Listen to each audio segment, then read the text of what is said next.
সব বাবা মা ভালো শ্বশুর শাশুড়ি হতে পারে না, তিতা হলেও এটা সত্য কথা।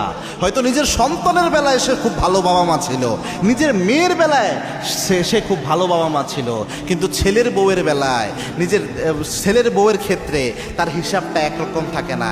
এই ক্ষেত্রে সে অতটা ভালো হতে পারে না, এবং অনেকের হিসাবটা এমন একচোখা হয়, বলে যে আমার জামাইটা খুব ভালো, কেননা আমার মেয়ের অনেক যত্ন নেয়, আমার মেয়েটাকে অনেক বুঝে, আমার মেয়ের শখগুলা পূরণ করে, কিন্তু আমার ছেলেটা হচ্ছে বিশ্ব বলদ, কারণ তার বউ যা বলে তাই শুনে।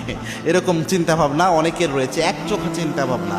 এবং কোনো শাশুড়ি শ্বশুর এমন রয়েছে অনেক, যে নিজের সন্তানের অনেক কেয়ার নেয়, কিন্তু তার ছেলের বউ বা তার ঘরে যে মেয়েটা এসেছে সেও যে আরেকটা পরিবারে রাজকন্যার মতো ছিল, তার বাবা মায়ের আদরের ছিল, প্রিয় ছিল, এই হিসাবটা করে না। সেও যে একটা বাচ্চা মেয়ে এসেছে এই চিন্তাটা এইভাবে করতে চায় না, চাকরানির মতো তাকে খাটায়, অনেক এক্সপেকটেশন রাখে তার কাছে, এবং আচরণে অনেক সময় খোঁচা মেরে কথা বলে, এমনভাবে আঘাত করে হৃদয়ে গেঁথে যায়। আপনি হয়তো ভাবেন যে সে কিছু মনে করে না, কিন্তু প্রত্যেকটা দেওয়া আঘাত হৃদয়ে ক্ষত বিক্ষত হয়ে থাকে, এগুলো সে সহজে ভুলতে পারে না।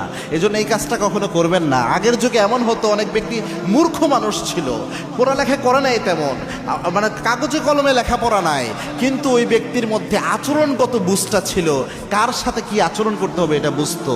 যে ছেলে মেয়ের সাথে যেমন আচরণ করে, এর চেয়ে আরো ভালো আচরণ নর্মালি ছেলের বউয়ের সাথে দেওয়ার চেষ্টা করতো। চিন্তা করতো এটা আরেক বাসার একটা মেয়ে, আমাকে মা বানিয়ে নিয়েছে, আমাকে বাবা বানিয়ে নিয়েছে, এরা আরো বেশি আদর করা দরকার। আমি অসুস্থ হয়ে গেলে একই পাশে পাবো, নিজের মেয়ে পড়ে থাকবে জামাই বাড়ি, নিজের ছেলে থাকবে ব্যস্ত অবস্থায়। এটা তো বাস্তব একটা ঘটনা। কিন্তু এখন অনেকের মধ্যেই যদিও শিক্ষার হার বেড়েছে কাগজে কলমে, কিন্তু এই আদর্শগুলা, এই বুঝ জ্ঞানগুলো হারিয়ে যাচ্ছে অনেক ক্ষেত্রে। এজন্য এরকম করবেন না। আবার ছেলের বউরা শ্বশুর শাশুড়ির উপর জুলুম করতে যাবেন না। সব ছেলের বউ আবার মেয়ের মতো হতে পারে না, এটাও সত্য কথা। যারাই হন, যদি জুলুম করে থাকেন কিয়ামতের দিন আসামি হবেনি। এবং কি আল্লাহর হাবিব বলছেন, কুল্লুকুম রাইন ওয়া কুল্লুকুম মাসউলুন আন রাইয়াতিহি, প্রত্যেক দায়িত্বশীলকে দায়িত্বের ব্যাপারে আল্লাহ জিজ্ঞাসাবাদ করবেন।